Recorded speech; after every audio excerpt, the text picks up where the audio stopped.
Atish Srivastava, Associate Editor, also joins us. Atish, this was expected. What happened in Parliament, tracking reactions from the BJP, you also brought us an insight into what their plan would have been, and certainly the way it played out. Well, yeah, it was all expected, because BJP had made it very clear, the intentions were very clear. They had a meeting last night, also at Adjourned residence, where it was clearly decided that no notice, no suspension, no adjournment motion, it will be a direct attack on Prime Minister. And we saw an orchestrated effort by every MP of India. The message was sent to all MPs that you have to, moment the Parliament starts, we all have to jump into the well and demand the Prime Minister's resignation. As Javed was also telling us that it's a great opportunity for BJP, because if you realize in 2009 during their Lok Sabha election campaign, they had targeted PM and backfired a lot. They know that the image of PM is something which is very, very important for UPA.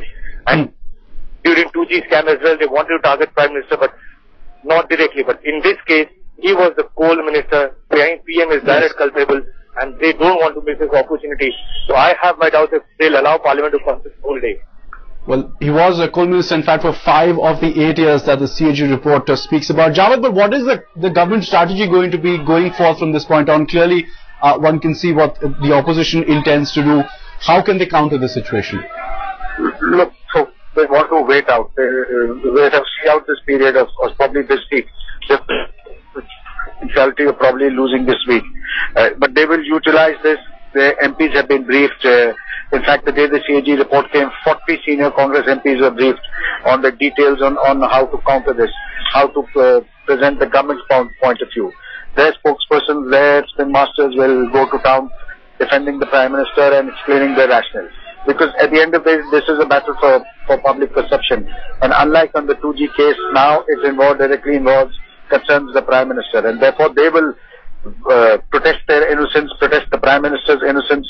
And the sum and substance, the thrust of their strategy would be that, look, we took this decision in the larger interest. We were not there looking to generate revenue, but because we wanted to make coal available to powerhouses at the earliest, and this was the fastest possible way of doing it. Whether this goes down with how well this goes down with the public remains to be seen, because the UPA's credibility on issues of corruption and poverty is pretty low at this moment.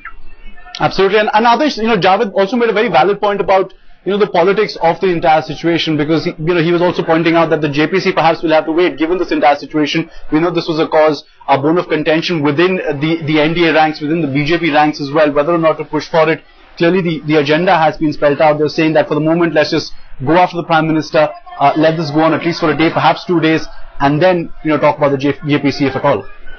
Well, as far as JPC is concerned, there is a difference of opinion, because certain leaders believe that we should go ahead and step up the pressure as far as Prime Minister is concerned, because this is the direct culpability of Prime Minister, and this can send the image of UPA to along with Prime Minister. And there are certain people who are saying that JPC should be, we should go in for a constitution of JPC. But obviously BJP hasn't made up its mind.